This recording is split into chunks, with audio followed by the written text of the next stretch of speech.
Сайн байцгаана уу? Өнөөдөр та бүхэн талбайн теннис болон бусад спортын үеэр хэрэглэх уух ундны зүйлийн талаар танилцуулъя. Өнөөдөр бид мэргэжлийн багшийг авчирсан. Та өөрийгөө танилцуулна уу? Сайн байцгаана уу? Намайг IS-ийнхаараа гэдэг Бануур дүүрэг нийгмийн эрүүл мэндийн салбарчаар ажиллаж байгаа JICA-гийн сайн дурын гишүүн байна. Тэгэхээр та бүхэн талбайн теннис болон спортоор хичээлэх үедээ юу уудаг вэ? Миний хувьд ус уужгаа хүмүүс нэлээд харагддаг. Мөн заримдаа энэ панч буюу жимсний жуусыг уужгаа хүүхдүүд олон байдаг. Ая багшийн хувьд ямар байна вэ? Юу уужгаа хүмүүстэй их таарлаж байна вэ? Миний хувьд өдөр тутамдаа кола уудаг хүүхдүүд олон байх шиг санагддаг. Нэрээ тийм шүү, кола уужгаа хүмүүс нэлээд олон байдаг. Та бүхэн талбайн теннисээр хичээлэхдээ кола эсвэл жуус уудаггүй биз дээ? Энэ удаад монголчуудын өдөр тутамд түгээмэл хэрэглэгддэг ундааны зүйлсүүдийг бид бэлдэж авчирлаа. Хөөцтэй, үзэмний шүүс, панч,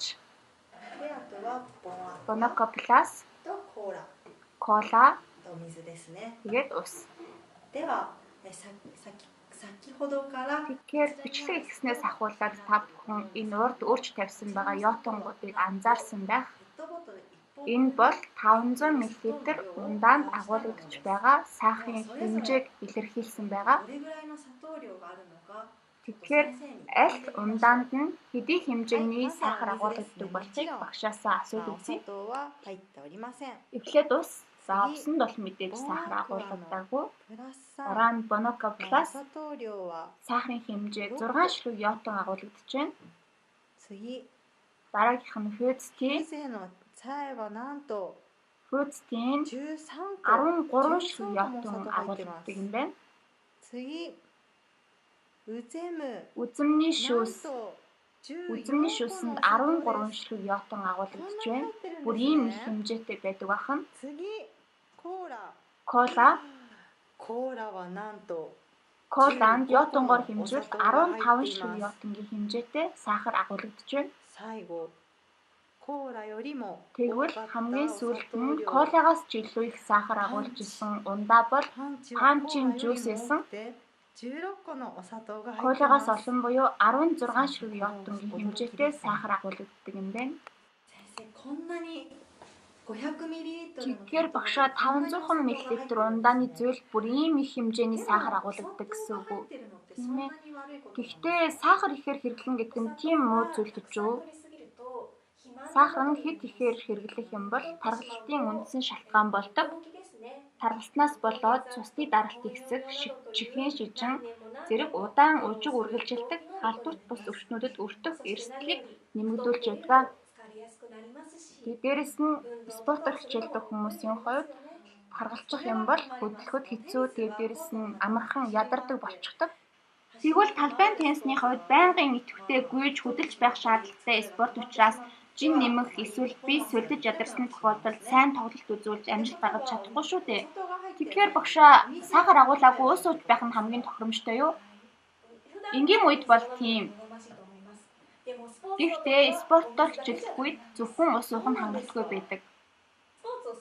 Яагаад гэвэл спортоор хичээлэх үед хөлс гардаг тийм үү? Хөлс гарч байна гэдэг нь шингэнээс гадна эрдэс давсаа алдаж байна гэсэн үг. Тиймээс спортын үед шингэнээ нөхөхөөс гадна эрдэс давсыг бас давхар нөхөх шаардлагатай байдаг. Тэгвэл өнөөдөр бүгдөө багшаараа сахарын хэмжээ бага агуулсан шингэн болон эрдэс давсыг нөхөх спортын ундааны аргыг танилцуулъя. За ингээд бүгдөө гэрийн нөхцөл бэлтгэх боломжтой спортын ундаа хийх аргыг багшаараа заалгацгаая. Бидний бэлтгэн зүйл 500 мл ус, энерги нөхөх зорилготой сахар, тэгээ маш бага хэмжээтэй. Мөн эрдэсийг нөхөх зорилготой давс, дээрэс нь ядаргаа тайлж биеийн эрч хүчийг сэргээх нэмбэгний хүчил. Ингээд л болоо юм байна тийм үү? Ингээд бүгдөө хамтдаа хийж үзлээ. Хийх арга нь маш энгийн. Эдгээрийг бүгдийг нь холиод сэгсэрхтэл хангалттай. За эхлээд сахараа хий.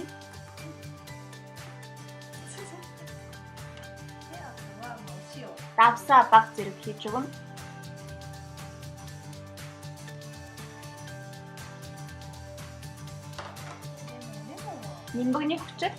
Нимбэгний хүчлийг мөн бага зэрэг нэмж өгнө.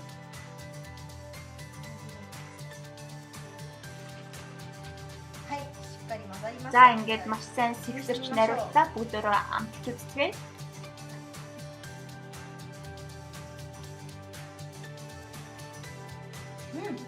Маш амттай болсон байна. Уухад тааламжтай байна. Дээрэс нь хийхэд хэлбэрх юм байна. Үүнийг энгийн үед ч гэсэн ууж болох уу багшаа? Энгийн үед уухад сахарын хэмжээ нь бага зэрэг их учраас зөвхөн спортоор хичээлж байгаа үедээ ийм төрлийн ундааг гэрийн нөхцөл хийж хөдөлгөөгээрэй. За баяртай.